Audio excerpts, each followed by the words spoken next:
berfungsi bersama sekiranya ia dapat menjawab apa yang diinginkan.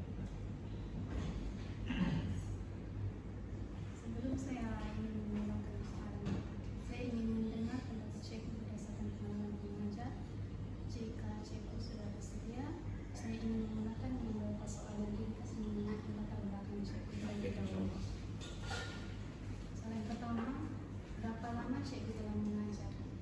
Kalau mengajar dan sudah berkhidmat dengan pendidikan ini selama 32 tahun. Biasanya pengalaman untuk PDP, maksudnya PDP ini adalah pengajaran. Selain daripada pentadbiran, lebih kurang dalam 30 tahun. Pernahkah Cikgu mengajar di kawasan Warna? Sekarang pun memang saya terlibat dan mengajar di pendalaman 3, yang mana saya punya sekolah memang SKM, dan sebelum ini memang pernah mengajar di 6 buah sekolah yang lain, pernah berada di pulau dan juga di kawasan bandar seperti SK Pulau Gaya, dan sekarang di pendalaman 3 SK Trian Penampang. Adakah Cikgu pernah menghadiri latihan berkait dengan teknologi dan pendidikan? Oke, untuk makluman saudari, sebenarnya pendidikan sekarang sama ada dari segi guru maupun pentadbir memang mesti didedahkan untuk digital. Maksudnya untuk diri saya sendiri pernah mengikuti 2 kursus pendigitalan, yaitu pentadbiran dalam digital yang mana dianjurkan oleh IAB sendiri. Kita akan masuk dengan 3 isu. Isu pertama, teknologi dalam pembelajaran dan digital. Pada pendapat Cikgu, bagaimana teknologi membantu meningkatkan proses pembelajaran murid? Okay. Yang pertama kita mesti tengok digital itu dari segi apa.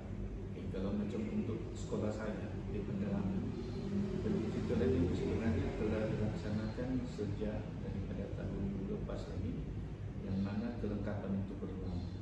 Jadi untuk sekolah saya ambil untuk kepada guru sendiri, dia memudah cara guru mengajar.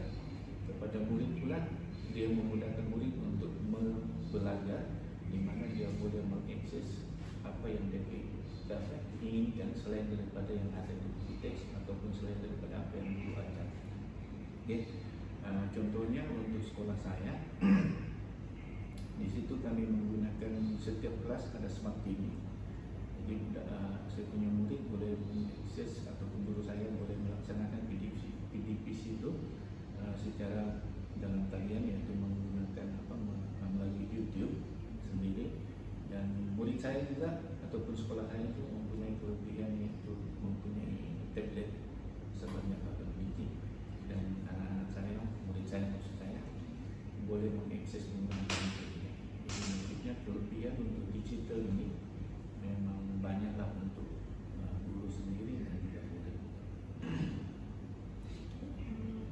Adakah pembelajaran digital itu lebih berkesan berbanding dengan keadaan tradisional? Iya, memang bagi saya untuk pendidikan, pembelajaran secara digital ini memang banyak faedahnya dan banyak berguna kepada murid berbanding dengan pengajaran tradisional yang lalu, yang mana kalau dahulu kita seperti mana mungkin zaman saya dan mungkin juga kamu pernah lalui, yang mana guru menggunakan chalk and block, tapi sekarang kebanyakan guru itu memberikan budak untuk mencari sendiri bahan secara digital. Jadi bahan itu pula dia tidak tekan, dia memang luas dengan berpandukan dengan cara bimbingan daripada guru. Jadi maksudnya keberkesanan untuk pembelajaran digital itu lebih bermakna berbanding dengan dahulu. Isu kedua, bagaimana pendidikan moral membantu membentuk sosial belajar? Maksudnya dia menjurus kepada subjek pendidikan moral. Oke, untuk yang pendidikan moral ini kebetulan saya sendiri sebenarnya mengajar pendidikan moral. Oke. Di dalam pendidikan moral itu dia semuanya menggunakan tajuk sasian budak, yaitu di dalamnya ada bertanggung jawab, kepercayaan kepada Tuhan, keberanian, keyakinan diri, dan macam macam-macam lagi lah yang merangkumi tajuk moral. Jadi bagi saya pendidikan moral ini bila diterapkan sepenuhnya kepada murid dan murid itu menghayatinya dengan betul, maka adab murid itu akan bertambah dengan menghayati sendiri topik-topik yang ada di dalam pendidikan moral. Adab murid itu bertambah. Jadi secara otomatisnya murid tidak akan tersasar untuk menggunakan media massa ataupun digital yang ada dengan mereka untuk digunakan bukan di bidang yang sepatutnya, maksudnya ya, benda-benda yang isu-isu yang negatif atau semua biarlah digunakan secara bagaimana untuk pendidikan sahaja, untuk mengakses benda-benda yang berguna sahaja. Seterusnya, adakah media sosial membantu pendidikan nilai dan akhlak pelajar?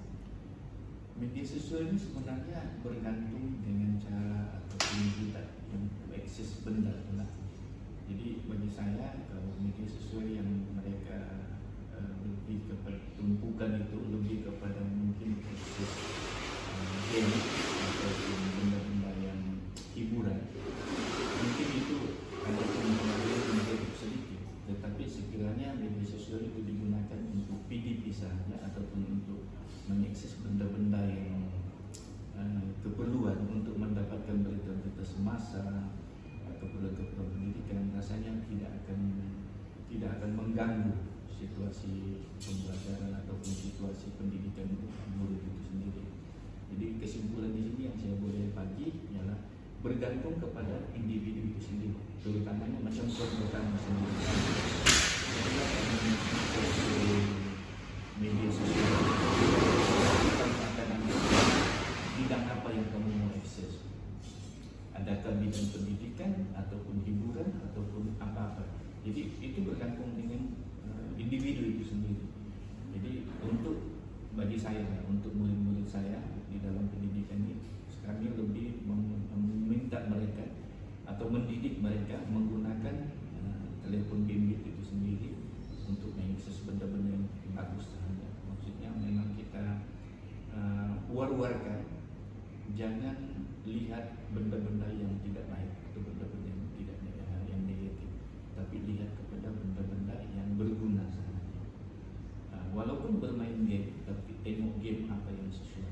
Kalau game itu maksudnya untuk meningkatkan dia punya macam idea, dia punya minda, boleh. Tapi kalau game itu sendiri yang boleh mempengaruhi macam benda-benda negatif yang maksudnya macam benda-benda kekerasan, maka kita galakkan jangan memasuki ataupun jangan melihat kepada game-game tersebut. Isu terakhir yaitu Global Education Gap. Apakah faktor utama yang menyumbang kepada jurang pendidikan antara luar Banda dan dalam Banda? Okay. Sebenarnya kalau lihat kepada jurang ini, sepatutnya tidak timbul jurang, tetapi memandangkan macam saya ambil sendiri sekolah saya pendalaman, memang akses pengangkutan apa semua memang agak susah. Jadi mungkin di situ ada jurang yang mana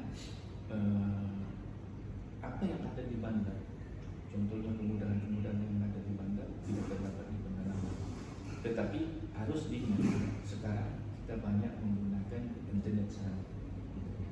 Jadi bila menggunakan internet ini maksudnya luar bandar pun atau pendalaman itu pun boleh mengakses apa yang kita mahu seperti mana di mana. Cumanya di sini macam selain daripada handset ataupun telepon yang boleh diakses di pendalaman, di bandar ini banyak kelebihan. Okay? Macam contoh ada pusat internet, ada mungkin tempat-tempat yang tertentu budak-budak yang di bandar boleh akses benar begitu. Jadi kesimpulan di sini kan untuk jurang tuh memang ada.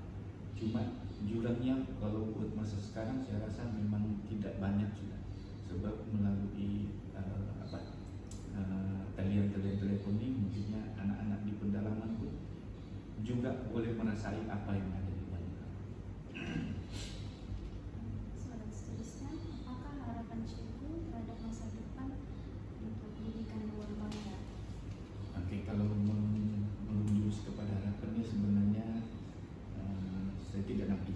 sebab saya sendiri pun sebenarnya pentadbir di pendalaman, di sekolah pendalaman.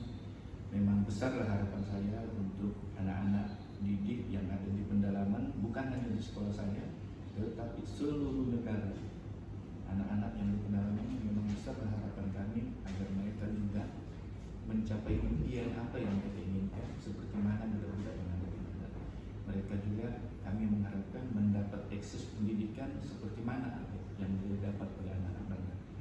Jadi itu adalah tanggung jawab kami sebagai pendidik untuk melaksanakan pendidikan digital yang ada sekarang, pendidikan yang ada sekarang, terutamanya yang sekarang diwar-warkan, yang mana kita punya pendidikan sekarang menuju kepada RPM, maksudnya Rancangan Pendidikan Indonesia dari 2026 sehingga 2035. Jadi benda ini semua adalah untuk mencapai kehendak TPM itu sendiri. Jadi harapan saya besarlah harapan kami untuk sekolah-sekolah pendalaman ini adalah budak-budak pendalaman, murid-murid pendalaman mencapai kecemerlangan seperti mana budak-budak yang ada di luar, ataupun maksud saya di bandar. Itu saja soalan dari kami. Terima kasih Cikgu atas masa dan kerjasama yang telah diberikan sepanjang sesi pertemuan ini. Segala kekongsian, pandangan dan pengalaman Cikgu amat membantu dalam melengkapkan kajian saya. Kami sangat menghargai kesudian Cikgu untuk menjawab semua soalan yang diajukan. Sekali lagi terima kasih dan Sama-sama. Cikgu. Terima kasih juga sama-sama sebab sudi mempelawa guru-guru di pendalaman untuk sama-sama berkongsi